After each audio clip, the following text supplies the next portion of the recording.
मुंबई महानगर पालिका चुनाव को मद्देनजर रखते हुए मानकुर के वार्ड क्रमांक 135 में एमआईएम पार्टी का जनसंपर्क कार्यालय का हुआ उद्घाटन। मनपा चुनाव में एमआईएम पार्टी देगी हर पार्टियों को चुनावी टक्कर। देखिए खबरें आज भी के लिए मुंबई ब्यूरो रिपोर्ट।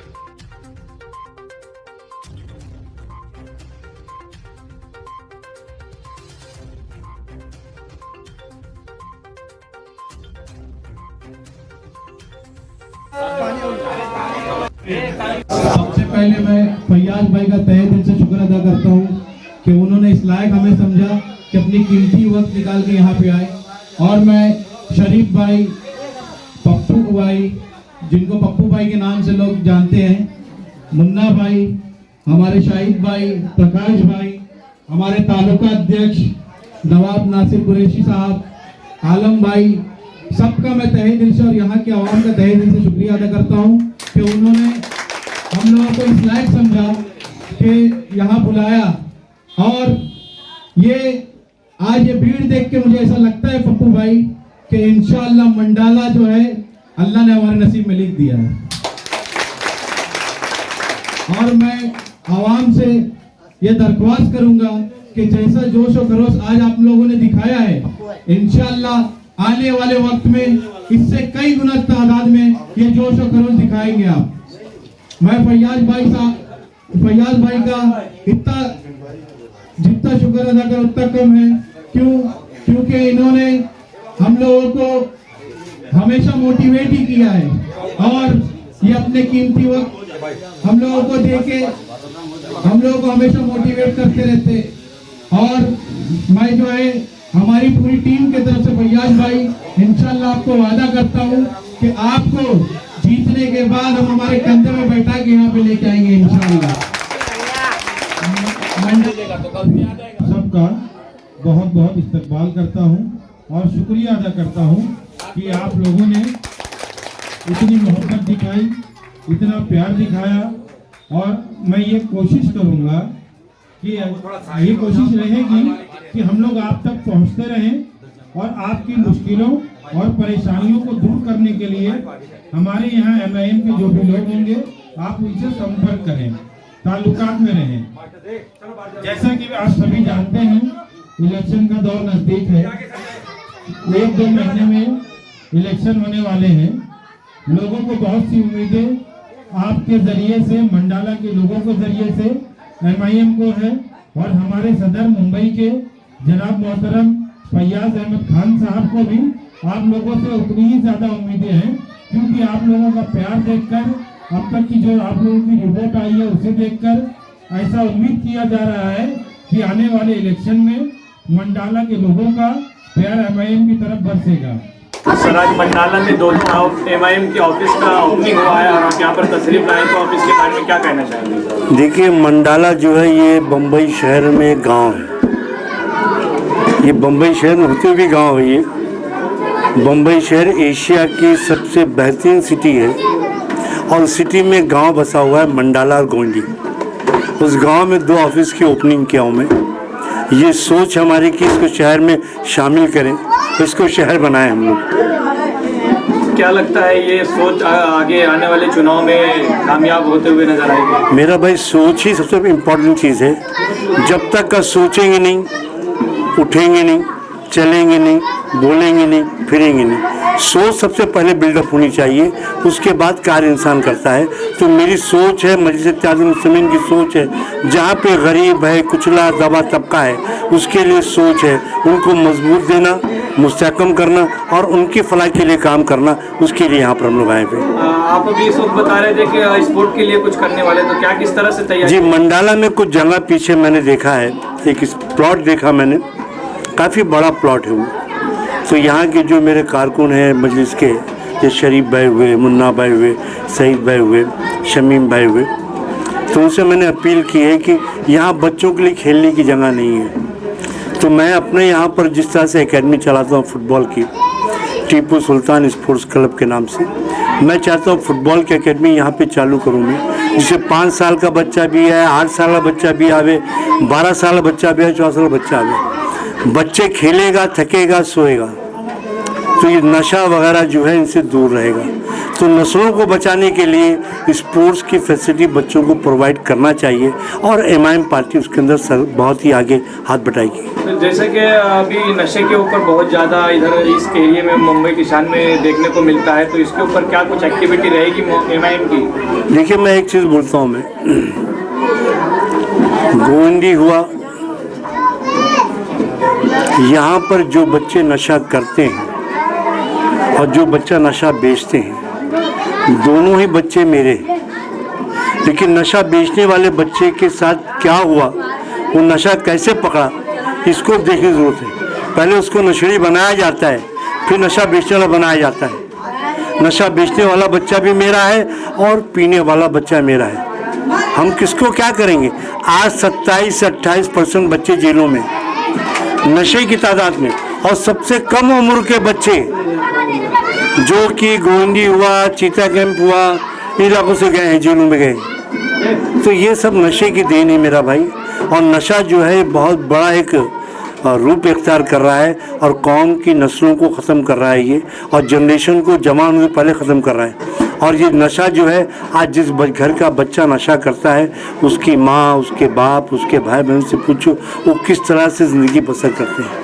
सर, 5% आरक्षण का जो मांग किए थे, उस पर कुछ जवाब आया सरकार की तरफ से? आपने कुछ दिन पहले लेटर दिया था। जी सर, देखिए, सरकार को तो हमारी एक मीटिंग हुई 11 तारीख के रोज़, जिसमें असद साहब आए थे। 27 तारीख को हमने धरना किया, वो एक बात है। आज हमने कई खुला खत लिखा है सरकार को, जिसमें यही बात दोहराई गई है कि 5% जो एजुकेशन का आरक्षण है, जिसको बम्बई हाई कोर्ट ने हमको दिया है, जिसको सरकार ने मान्यता भी दी है, जिसको 2019 में खुद मंत्री महोदय ने भी इस बात को कहा कि आरक्षण मिलना चाहिए, उसी चीज़ की हम मांग कर रहे हैं कि जो चीज़ें आप कह रहे थे वो चीज़ हमको दे दो आप। आरक्षण जो एजुकेशन का हमारी नस्लों के लिए है, हमारे बच्चों के भविष्य के लिए है, हमारे बेहतर बच्चों के भविष्य के मुस्तकबिल के लिए, वो आरक्षण की बात कर रहे हैं हम। मतलब है कि आरक्षण जो है मुसलमानों का बहुत इम्पोर्टेंट मुद्दा है। और अगर आरक्षण सरकार देती है, ये सरकार हमसे कहती है ना कि एमआईएम पार्टी और कटुआ पार्टी, भारतीय जनता पार्टी की बी टीम, इस तरह के इल्ज़ाम लगाते हैं हम पर। ये ठीक है, आपके इल्ज़ामात के जवाब ये देते हैं हम कि आप हमको आरक्षण दे दो, हमारी कौम को आरक्षण दे दो, हमारे बच्चों को आरक्षण दे दो, हम चुनाव लड़ेंगे 2022 में। इससे बड़ा सब क्या गेम कर सकते हो? इतना बड़ा सवाल किसी ने खड़ा नहीं किया जो मजलिस इत्तेहाद मुस्लिमीन की पार्टी ने खड़ा किया है। मंडाला में आप आए हैं, तो यहाँ के युवकों को क्या आप मार्गदर्शन देना चाहेंगे? देखिए, अभी 2 महीना चुनाव को है।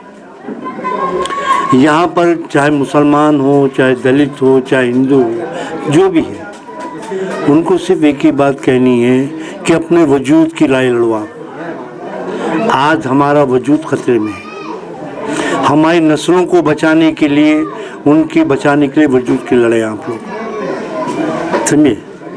आज की तारीख में हिंदुस्तान में जिस तरह से माहौल क्रिएट किया जा रहा है, मुल्क के संविधान को ख़त्म किया जा रहा है, ये पूरे देश के लिए घातक है। तो सबसे पहले संविधान को बचाएं और अपने आपस में इत्तेफाक कायम करें और अपनी मजलिस को पकड़ लें। मजलिस को पकड़ने मतलब है ब्लस्टर नवीसी को पकड़ना है मेरा भाई। उनकी ताकत बने, उनकी आवाज़ बने, उनकी पहचान बने। आज बैरिस्टर असदुद्दीन ओवैसी पूरा यूपी के अंदर एक अकेला आदमी है, चाहे वो भारतीय जनता पार्टी हो, चाहे वो समाजवादी पार्टी हो, सबकी नाक में दम कर दिया गया वहाँ पर। उनके सवालों के जवाब ना समाजवादी पार्टी के पास है, ना ही भारतीय जनता पार्टी के पास है। और समाजवादी पार्टी खुद कहती है हमको वोट कटुआ, बी टीम। तो मेरा सवाल ये है, मुलायम सिंह से, अखिलेश से भी, तुम्हारी भाभी भारतीय जनता पार्टी में चली गई, आधा परिवार भारतीय जनता पार्टी में चला गया। अभी कौन से आदमी को उन्होंने लिया है, क्या नाम उसका? स्वामी प्रसाद मौर्य, जो आरएसएस का आदमी है, कट्टर हिंदुत्ववादी आदमी। सुनील सिंह, जिसने मुस्लिम औरतों को कब्रों से निकाल कर बेरहमती करें, ये इल्ज़ाम लगाया। और जैसे ही समाजवादी पार्टी में आ गया, सब पाप धुल गए तुम्हारे। और हमारे यहाँ के जो लोकल विधायक हैं, उनका सत्कार कर रहे हैं, उनको हाथ फूल कर रहे हैं। अगर उनके घर के किसी फर्द से कहते तो क्या करते आप ये? उससे पूरी कौम के साथ किया, पूरी मिल्लत के साथ किया उसने, कैसे माफ़ कर सकते हम? अब तो लड़ाई इक़्तिदार की भी है, हिस्सेदारी की भी है, इंशाल्लाह हिस्सेदारी हम लोग लेके रहेंगे इंशाल्लाह। हम बताइए, और यहाँ पर ऑफिस का उद्घाटन हुआ है एमआईएम का, तो आप किस तरह से इस एरिया पर काम करते हैं एमआईएम के लिए? अस्सलाम वालेकुम। मैं 1 साल से काम कर रहा हूँ यहाँ फैयाद भाई की क़यादत में, और आज उद्घाटन करा हूँ मैंने। फैयाद भाई को बुलाया हूँ और दोनों ऑफिस का उद्घाटन करे फैयाद भाई, उनका शुक्रगुजार हूँ मैं कि फैयाद भाई आए, उनके साथ में आए तालुका अध्यक्ष, और हम लोग 1 साल से काम कर रहे हैं ताकि मंडाला में कुछ सुधार आए। आज तक जो भी मंडाला में हमने जिसको भी जिताया है, नगर सेवक बनाया है, लेकिन उसने हमारे ज़मीन स्तर पे काम नहीं करा है। जब भी हमने उनके लिए मेहनत करे वो जीते और जीत के चले गए। कभी ये नहीं देखा कि यहाँ के लोगों को तकलीफ़ क्या है, यहाँ के लोग परेशान किस बात से है, यहाँ के लोग को क्या परेशानी है। कोई चीज़ का मतलब निकाले, इलेक्शन टाइम पे आए, हम लोग से वोट लिए और चले गए। अब हम सब मजलिस के साथ हैं और हम ज़मीन में उतर के काम कर रहे हैं, और इंशाल्लाह हम यहाँ को सुधारने की कोशिश करेंगे।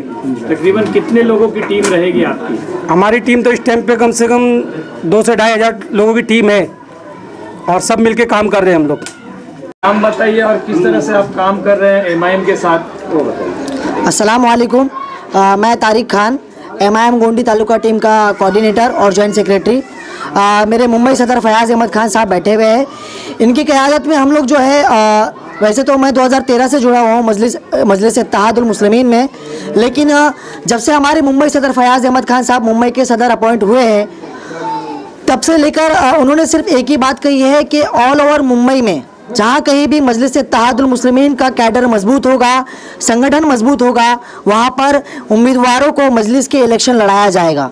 और अल्हम्दुलिल्लाह एमआईएम गोंडी टीम का कोऑर्डिनेटर होने के नाते मैं मुंबई सदर फयाज़ अहमद खान साहब को और आवाम तक का यह बताना चाहूँगा कि मानखुर्द शिवाजी नगर तालुका 171 विधानसभा में इस वक्त कम से कम 400 कार्यकर्ताओं का, एमआईएम के वर्करों का संगठन मजबूत है।